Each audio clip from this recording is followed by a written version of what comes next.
Hey guys, welcome to Real Men Get It Done. As it just showed, I want to give a disclaimer. I am not a health professional. Please pay attention to all the rules and guidelines put forth by the CDC in regards to the coronavirus in terms of washing your hands, keeping 6 feet distance, social distancing, all the good stuff. But stay tuned because I do want to highlight a few things that I do to help me and my family stay safe and prepared as we're dealing with the craziness of the coronavirus.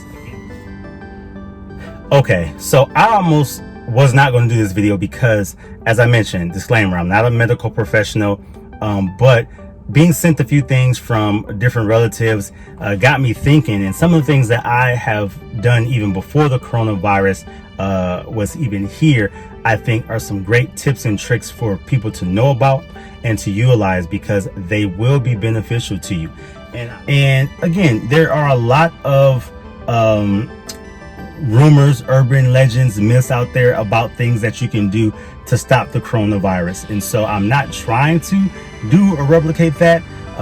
So again, I think some of the tips and tricks I will talk about will make sense. So stay tuned to the very end of the video. But just to be honest, you know, when you're out in the community, when you're out in public, you see people with masks on, you see people with gloves on. And if you do your research even there, it kind of shows, or when I did my research even on those things, it said that, you know, if you are a healthy person, you don't need a mask. And it also said that, you know, even if you're wearing gloves, you still need to have, to wash your hands thoroughly. So why do people still do these things? We're all doing this because I think it makes us feel safer. And we're just trying to do whatever we can to help prevent the spread of it and the spread of it possibly entering our homes. So people that wear masks, you know, they're saying that medical professionals and people that are sick should be the only ones wearing masks. But it makes sense for people to wear masks in public because you don't know who's sick. So it's just like if you were in a hospital and you're working with people who are sick, you don't know who in the community that you have to bump up against who may be sick. So having that mask is a good precaution, makes you feel better. The same thing with gloves. You're still supposed to wash your hands. And even if you have gloves, say for example in the supermarket, you eventually have to take those gloves off. You may have to use it to pay the cashier. If you don't take your gloves off, you're going to be contaminating your wallet, your purse. If you do take them off, then you may end up being contaminated by the bags that you have to carry now into your car.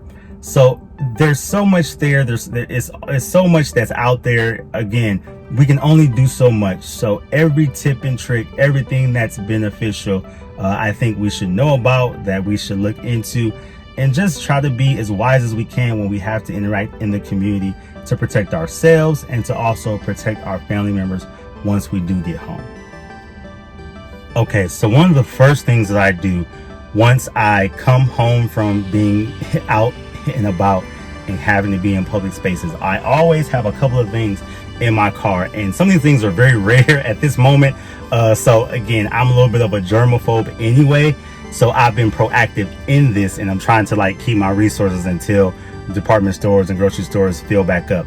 But I always keep in my car sanitizer. So this is a nice big thing of sanitizer that I've always kind of keep in my car. When it runs out, I go and buy another one. So just so happened this one was on sale at the time at Target. It was a very big bottle, but I have always kept hand sanitizer in my vehicle. And then I always also keep in my vehicle as well some type of Lysol or Nutri-Air spray. This is kind of a 2-in-1. It neutralizes the air and it also is a Lysol spray, so it can be sprayed on surfaces. But I was able to find more recently, even at the store, Pledge has a Clean It, which is an antibacterial surface cleaner. So these are always in my car just in general because I am a germaphobe. When people are in my vehicle at times, I just like to clean it off, and I have a wash pass, so I clean my car regularly. So I just like to wipe down surfaces just to make sure things just aren't accumulating anyway. So that was just before the coronavirus. So step kind of one, if you can have any of these items in your car, I think it's very beneficial because it helps you to sanitize your hands until you can get to a place to be able to wash them. And then just cleaning off your surfaces will help cut down on anything that may be in your car or anything that you may have touched. So these are my big go-tos that I utilize basically on the anytime that I have to leave the house and I come back home. So by the time I hit my garage, which I'm in right now, I would have, already used my sanitizer and probably would have already sprayed the air with some Nutria air sanitizer, and probably sprayed down some of my surfaces, my steering wheel, maybe the door handles that I've touched. So that is one of the first things that I do as I come home to help me and my family be protected and to be safe. Okay, so the next thing that we have going on is that as I get out of my car and I am coming to my door, hands are clean enough. But as soon as we come in, I am fortunate enough to have our laundry room that is right off of the garage. And so the next thing that we do, and we kind of put as a rule in our house, is that if you have to go out, when you come home, you are stripping, you're getting naked, and you're actually taking the shower. My washroom is right here. So this is my next stop that I go to. And luckily, it's warm here. We live in the South. We're in Louisiana. So oftentimes I do have shorts, and I have Under Armour or Nike stretch pants that are on, tights that are on. So I can pretty much strip, put everything in the washing machine or put it in the basket to get washed usually by the end of the night. And then I will just have my garments on, or sometimes I'll have a robe, and that way I've kind of taken off all of the potentially contaminated surfaces on my body and have them here in the washroom. So that's the next thing that I do to make sure that we're protected and we're safe from whatever I might have encountered once being out. All right, the next stop is the kitchen. So I have, my undergarment on. Everything else is off, will be in the washing machine or the washroom by this time. And then I head over to our sink to actually fully wash my hands, and then to possibly do a couple additional things. So washing the hands, of course, is key. So, try not to touch the surfaces, go ahead and wash my hands. I say I'm a little bit of a germaphobe, so washing my hands is key. It is key, doing it for the 20 seconds. I sing my ABCs, I remix it, I have fun with it, I get my hands nice and washed. Then these are a couple other additional steps that I do. Now, I drink, usually get the water nice and hot and have a small cup of hot water. So I have my mug here, so I usually have a cup of hot water. And since I'm out and about every so often, I also utilize vitamin C packets. So these are also, they are could be Airborne is the name brand version, Emergency is the name brand version. This is just, I believe, Walmart's version of the vitamin C packets, and they come in all different kind of flavors, but this is particularly orange. So what one of my sisters has sent me as a nurse, they said that, if you drink a hot cup of water, any kind of things that you've inhaled or have in your throat, drinking that hot water puts everything and washes it down to your stomach, so it hits the acid.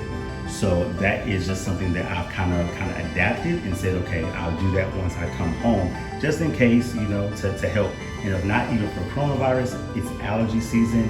It's a good thing to do just to kind of start to clear some of the things that you may breathe on a daily basis and get those things out of your system. The vitamin C helps, of course, boost your immune system. So I take those just every couple of days in general, the emergency or the airborne, just to make sure my immune system is boosted, just because of being out and about. And as I said, this is something that I just do on the regular in general, because I'm a little bit of a germaphobe. We moved down south for the past 4 years, and these are things that I've used to help me so I don't get sinus infections and to get sick as I got often when I first moved down here. Okay, I'm in my bathroom. That's the next step. So once I've done that, now I'll travel to my bathroom to do a couple of things before I jump in the shower to officially wash everything off. I come to my sink, and there are a couple of things that I love to do as well. So these are a couple of tools that I honestly know that they work for me in terms of my allergies, because I've been down here a couple of years and have developed them. My doctors have helped me kind of get on this regimen, which really involves a lot of over-the-counter products. So I'm not just on a whole bunch of allergy prescribed meds. And this is where it can help prevent the coronavirus. because all of these medicines in terms of curtailing allergies will also help you and stop you from touching your face and touching your eyes and touching other areas, because they are preventive measures to stop you from being itchy or irritable because of allergy season. And since it is allergy season, it's very hard. Oh man, being at the store and being out and about, you'd be surprised how much you want to touch your face. You want to maybe touch your eyes or touch your nose, because things are just in the air. They're out there, and they cause you to itch and get irritable. And so you want to get some relief and do that. So the first thing I swear by is a nasal rinse. I have been doing this for years, and a lot of people know the old school neti pots. Hate those because you're pretty much waiting for gravity to do its work. These push bottles can be purchased as a set for about $10. You can get this version, the Neomed, or you can get an off-brand version with the actual saline packets. And this is what it does. When you push this and squeeze it, water comes through, and it shoots through one nostril and goes up and comes to the other one. And so it does take some getting used to if you've never done it. I've been doing it for years, and if you're an adult, I promise you can do it. I started my kids on this when they were babies, and now I have a 14, a 12, and a 10-year-old, and they can do it by themselves.